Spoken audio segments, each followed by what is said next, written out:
लोकसभा चुनाव 2024 के लिए सभी राजनीतिक पार्टियां पसीना बहा रही हैं।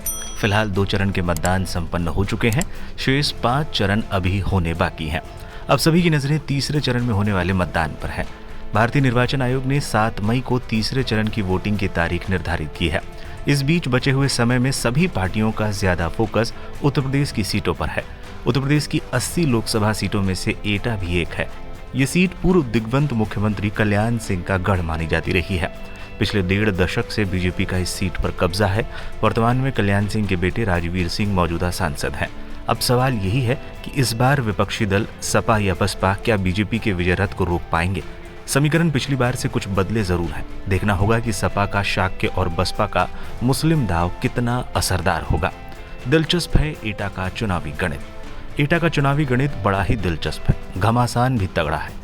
कल्याण सिंह के पुत्र राजवीर तीसरी बार इस सीट पर चुनाव लड़ रहे हैं। सपा देवेश शाक्य को चुनाव में लाई है। बसपा ने मुस्लिम प्रत्याशी मोहम्मद इरफान को मैदान में उतारा है। मुस्लिम होने के नाते वो सपा को चुनौती दे रहे हैं। अगर अतीत में झांके तो साल 2009 में लोकसभा चुनाव में यहाँ कल्याण सिंह की एंट्री हुई थी। इसके बाद ये बीजेपी का अभेद दुर्ग बन गया। सियासत में बाबूजी के नाम से मशहूर कल्याण सिंह बीजेपी समर्थक मतदाताओं के मन में बसे हैं। 2019 में हुए आम चुनाव में बीजेपी ने प्रचंड बहुमत के साथ यहाँ जीत दर्ज की थी। जातीय समीकरणों से सपा ने जीत के लिए जाल बुना। एटा लोकसभा सीट पर नए जातिगत समीकरणों से सपा ने जीत के लिए जाल बुना है। टिकट के यादव दावेदारों को दरकिनार कर पार्टी ने शाक्य बिरादरी के देवेश शाक्य को चुनाव लड़ने के लिए उतारा है। इसके साथ ही शाक्य मतदाताओं को संभालने की कोशिश भी की जा रही है।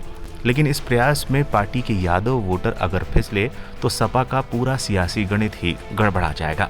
इस सीट पर पूर्व में सपा हमेशा ही यादव समाज के लोगों को टिकट देती रही है। यूं तो पार्टी के इस निर्णय पर अन्य वर्ग के लोग उंगलियां भी उठाते रहे हैं, लेकिन यादव बहुल्य सीट पर सपा के यादव प्रेम के आगे सभी तर्क वितर्क पीछे छूट जाते हैं। लेकिन इस चुनाव में पार्टी ने अप्रत्याशित फैसला लेते हुए देवेश शाक्य को टिकट थमा दिया। ऐसा जातीय समीकरण बनाने की कोशिश की गई है जिसमें शाक्य मतदाताओं को रिझाया जाए। सपा के पूर्व उम्मीदवार इस बार बीजेपी के साथ। 2019 में सपा के प्रत्याशी रहे कुंवर देवेंद्र सिंह यादव सपा के टिकट पर चुनाव लड़े थे, लेकिन वो पाला बदलकर बीजेपी में शामिल हो चुके हैं। इसे भी सपा का ही नुकसान माना जा रहा है। हालांकि इतिहास गवाह है कि इस सीट पर अभी तक कोई हैट्रिक नहीं मार सका है। एटा में ये है जातीय गणित। एटा लोकसभा सीट पर सर्वाधिक मतदाता लोधी समाज के हैं। इसके अलावा यादव और शाक्य भी बहुतायत में है। बीजेपी यहाँ स्वर्ण, लोधी और शाक्य मतदाताओं के समीकरण पर चुनाव लड़ती है तो सपा यादव मुस्लिम का मेल बिठाती है। इस बार शाक्य प्रत्याशी को लाकर यादव, मुस्लिम और शाक्य समीकरण बनाया गया है। एटा लोकसभा सीट में कुल मतदाताओं की संख्या 16,72,149 है। लोकसभा क्षेत्र की 3 विधानसभाएं कासगंज, अमापुर और पटियाली में शाक्य मतदाताओं की संख्या अच्छी खासी है। इस बार के चुनाव में ग्रामीण इलाकों में जातीय मुद्दे हावी हैं। लोधी बहुल इलाकों में कमल का जोर नजर आ रहा है तो शाक्य बहुल इलाकों में सपा का समीकरण सटीक बैठता नजर आ रहा है।